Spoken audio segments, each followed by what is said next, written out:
후쿠시마 원전 오염수 시찰단이 출국했습니다. 오염수인지 처리수인지 핵 폐기물인지 알 수 없지만 우리 인체에 유해하고 또 일본의 오염수 방출이 적절하지 못한 부당한 행위임은 분명합니다. 국민 생명과 건강을 위해서 철저하고 투명한 오염수 검증이 반드시 필요합니다. 그런데 윤석열 정권은 그럴 생각이 전혀 없어 보입니다. 정부는 검증의 핵심인 시료 채취를 처음부터 포기했습니다. 오히려 일본의 시료 채취 거부가 타당하다 이런 입장까지 낸 것으로 보입니다. 시찰단 명단은 꽁꽁 숨겨놨습니다.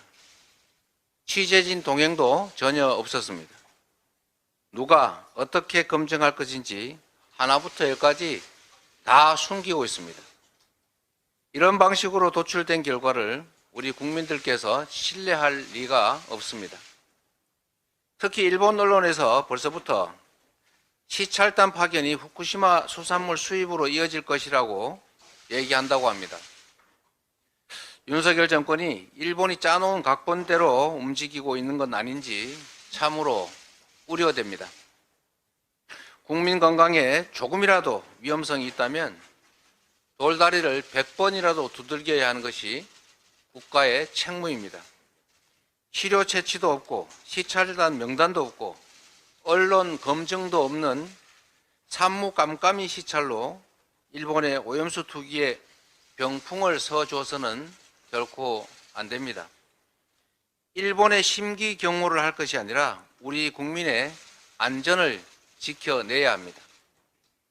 지금 같은 상황에서 원전 오염수 투기 절대로 해서는 안 됩니다. 가장 피해가 클 인접국가 대한민국 대통령으로서 또 대한민국 정부로서 당연히 반대해야 합니다. 600만 소상공인 그리고 자영업자들의 삶이 생사 기로에 놓였습니다. 소득의 70%를 빚 갚는 데 쓰는 자영업 가구가 40만에 달한다고 합니다. 영업이익이 적자를 내거나 아니면 100만 원도 안 되는 그런 비율만 무려 절반이 넘습니다. 수많은 자영업자들이 코로나 때보다 더 혹독하다라면서 고통을 호소하십니다. 그런데 정부 대책은 이런 현장의 고통과는 너무나 동떨어져 있습니다. 소상공인 부채 경감을 위해서 마련한 새 출발 기금 신청 규모가 당초 계획된 수준의 10분의 1에 불과하다고 합니다. 온갖 갖출 수 없는 조건들을 내세우다 보니까 신청할 수 있는 사람 수가 그만큼 적어서 그런 것입니다. 다른 부분들도 비슷합니다. 정부는 늘려도 부족한 소상공인 정책 자금을 대폭 삭감했습니다. 온전한 손실보상 약속 지키지 않았습니다. 대통령의 핵심 공약인 소상공인 살리기가 사실상 물거품이 됐습니다. 쌀값 정상화법 거부, 간호법 거부, 소상공인 정책 실종, 정부 여당은 자신들의 핵심 공약들을 줄줄이 파기하고 있습니다. 자가당착 그 자체입니다.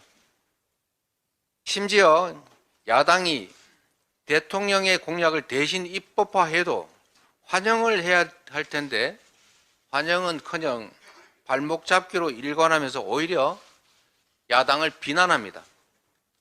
여와 야가 완전히 뒤바뀌었습니다. 정부 여당은 국정 운영에 무한 책임을 져야 합니다. 국민과의 약속 당연히 지켜야 하는데 헌신짝처럼 내던져서야 되겠습니까? 한국형 PPP 같은 양당 공통 공약 이행에 적극 나서야 합니다. 국민에게 약속을 하고 권력을 위임받았으면서 그 국민과의 약속을 전혀 지키지 않는 것은 거짓말을 했던 것이거나 배신을 하는 것입니다. 대의민주국가에서 있을 수 없는 일이라는 점을 상기하시고 국민과의 약속을 지키는 데 노력해 주시기를 다시 부탁드립니다. 이상입니다.